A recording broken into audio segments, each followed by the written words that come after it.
Friends నమస్తే. జై భీమ్. ఈరోజు జంతర్ మంతర్ దగ్గర విద్యార్థులు చేసినటువంటి ధర్నాకు సంబంధించి కొన్ని విషయాలు మాట్లాడుకుందాం. ఆ ధర్నాలో మనకు ఎక్కువగా వినిపించినటువంటి నినాదం జై భీమ్.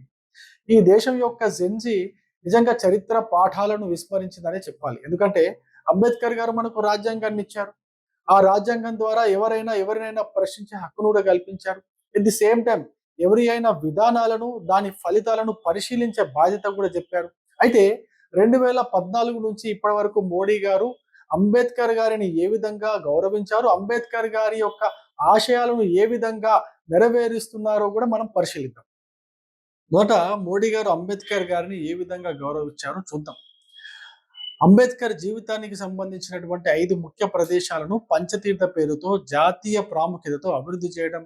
అందులో మహు ఆయన జన్మస్థలం, ఆయన లండన్ నివాసం, ఢిల్లీ నివాసం, దీక్షా భూమి నాగపూర్, చైతన్య భూమి ముంబై, వీటన్నిటిని అభివృద్ధి చేయడం. ఏప్రిల్ 14 ఆయన జన్మదినం సందర్భంగా విస్తృతమైన కార్యక్రమాలు దేశవ్యాప్తంగా చేయడం. నవంబర్ 26 రాజ్యాంగ దినోత్సవం సందర్భంగా రాజ్యాంగం మరియు అంబేద్కర్ వారసత్వం పైన అవగాహన కార్యక్రమాలు దేశవ్యాప్తంగా జరపడం. ఎస్సీ/ఎస్టీ అట్రాసిటీ యాక్ట్ 2018ని ఇంకా బలంగా తయారు చేయడం.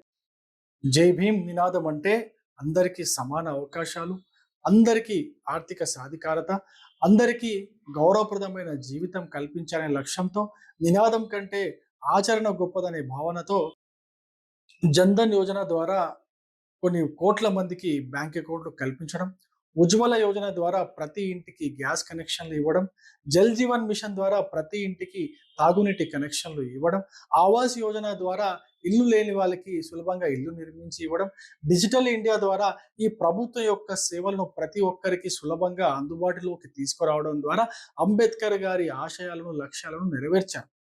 నేను ఈ జెన్జీకి ఒకటే కోరుకుంటున్నా, ఈ యొక్క ప్రభుత్వం యొక్క లేదా మోడీ గారి యొక్క విధానాలను నిశితంగా పరిశీలించండి. వాటి ఫలితాలను కూడా పరిశీలించండి. దాని తర్వాత మీరు విమర్శించండి. అంతేకాని ఎవరో ప్రోత్సహించారని చెప్పేసి ఎవరి మాటలో విని గుడ్డిగా మీరు ఈ యొక్క ప్రభుత్వం యొక్క విధానాలను మోడీ గారిని విమర్శించడం, అందులో బూతు మాటలతో తిట్టడం అనేది కరెక్ట్ కాదని చెప్పేసి ఈ జెన్జీ యువతను కోరుకుంటూ జై భీమ్, జై శ్రీరామ్.